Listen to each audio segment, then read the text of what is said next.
like and subscribe. Tattoo artists of Reddit, who was your worst tattoo virgin? I'll take this one. I had a client who got a Jesus fish with Greek letters on his chest. I put the stencil on. He looks down, says looks good, and we do the tattoo. Guy sits like a champ through his entire first tattoo. I finish up. After about 45 minutes, he checks it out in the mirror and immediately goes pale, starts to sweat and sits down. Dude looks at me and says it hurts backwards. All shook. I look at his tattoo, look at him on the floor, look at the mirror, and tell the guy I am gonna take a photo of it for you to see, because you don't know how mirrors work.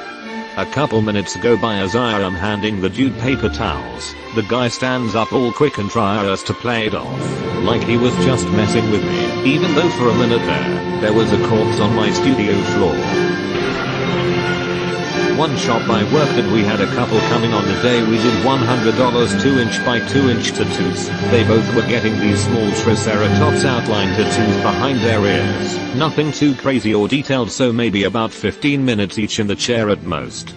The guy's losing his mind. He's hyperventilating, laughing, jumping up and down, and yelling questions at all of us, visually very nervous. He tells one of our apprentices that this is his first tattoo and keeps asking them how bad it hurts over and over again. The owner went into the back and grabbed an ammonia packet, worried the guy would pass out the second needle touched skin. Turns out it was this couple's first date. He had told her he was impulsive, and she tried to call his bluff and suggested they get matching tattoos. To his credit, he got the tattoo and didn't pass out, paid for them both too. It's not the worst, but I love this one. At the expense of my very good client, I generally use this story to help noobs ease into my chair more comfortably. So it was his first, and I'm getting my stencil prepped. He was so nervous, he was basically white. Kept asking if he was good. Yeah, he was okay, I guess. Place the stencil on him and ask him to take a look. He looks at his arm and immediately passes out in the chair, lol. He's sliding out of the chair, we get him back up, and he comes to. He got over it, eventually, and has his sleeve back quotey. Not a tattoo artist, just heavily tattooed, and have a lot of friends who are artists. Allow me to tell you the story of Danny the Dummy. Danny at the time of the story was a 21-year-old oil field worker who had more money than sense. He wanted to get an entire sleeve tattoo done, but couldn't decide what he wanted. He would come in for a consult. The artist, my friend, would take everything he said and draw up what he wanted. Then he would come back and completely change his mind. That's not the reason why he's called Danny the Dummy though. He's called that because, among other things, he never once could remember the name of the animal he wanted to get. He first asked for a lion packing on a mountain with the moon above them and them roaring into it. My artist friend said, "Oh, you mean like the end of Lion King?" And Annie said yes. The next time he came in, he said the animal was wrong, and when he showed the picture it was a wolf pack, so my artist friend drew that. Danny comes back and decides he doesn't want that. He instead wants an eagle in flight, so my artist friend draws that, and if you guessed the animal was wrong, you're keeping up. He in fact wanted an owl in flight. After this, my artist friend was basically done with Danny. He was going to do this last drawing, and if Danny changed his mind again, he was going to fire him as a customer and blacklist him in his shop. Well, he drew an amazing owl in flight and Annie said he loved it. So finally a date was selected, and Annie was going to come in and get it. Well, Danny never showed. About half an hour past his appointment time, my artist friend calls him, and Annie says, "Oh, man, I'm sorry, I'm out of the country today. I'm in North Dakota." The artist is based in Arizona. Danny thought that different states were different countries. Never saw or heard from him again. And my friend ended up putting that owl on a coworker of his that loved the drawing. Not the worst client, but just an unfortunate event. The apprentice at my shop, who had only been tattooing for a little under a year, was tattooing this girl's wrist recently. Her first tattoo, the word undefeated. Gets the tattoo, it goes smoothly, she likes it, walks to the lobby, shows her dad, he likes it. Walks back to get bandaged up, gets bandaged, they walk back to the counter as Henna is explaining aftercare, she blacks out.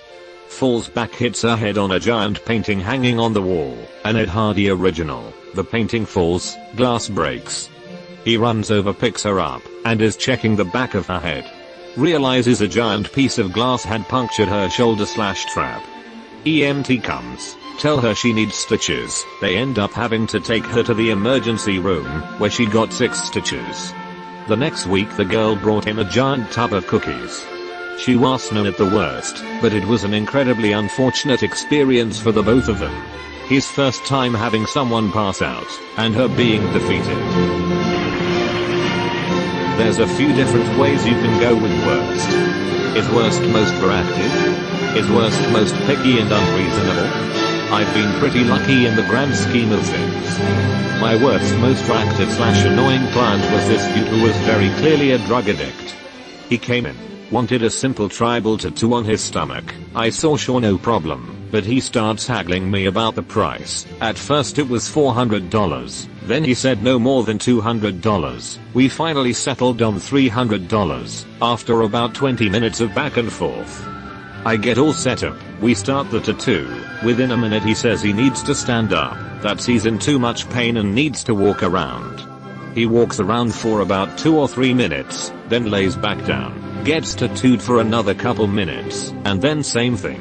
He does this constantly throughout the entire tattoo. During this time he was constantly scratching his head, twitching all over and complaining loudly.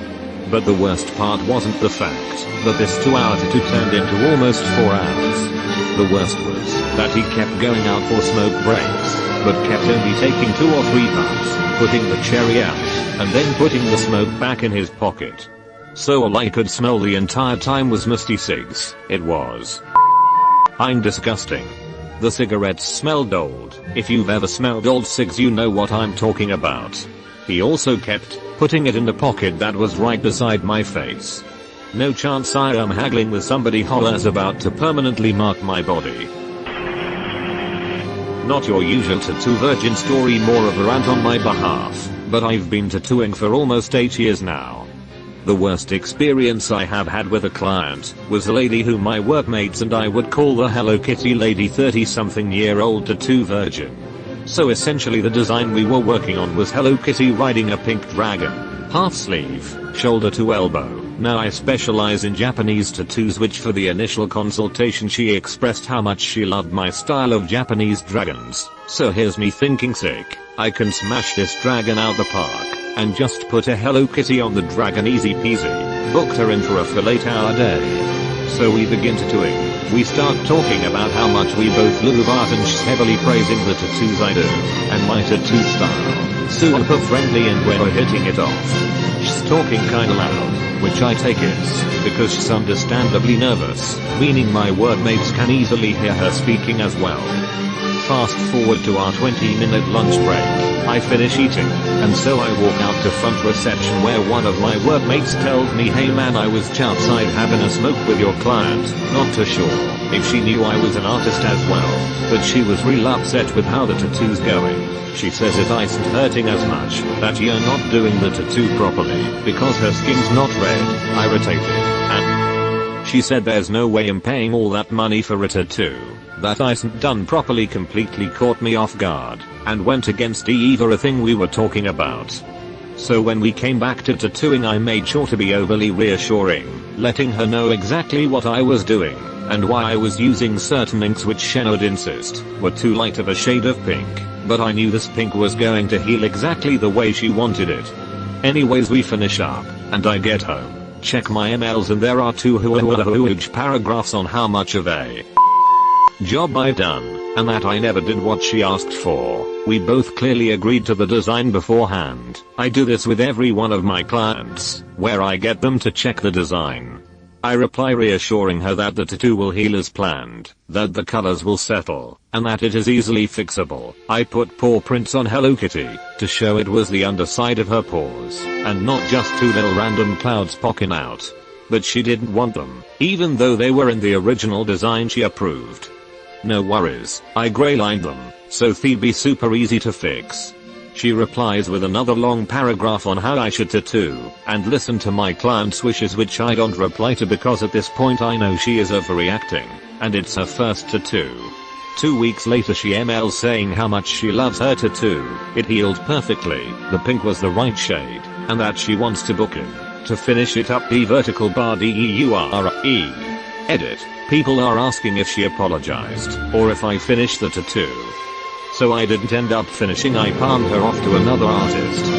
Basically told her I felt uncomfortable, that I was not going to meet her expectations, purposely worded it that way. In reality I wanted nothing to do with her lol, I was wondering whether I was being a for doing so, but I even felt uncomfortable emailing her, so I did the right thing.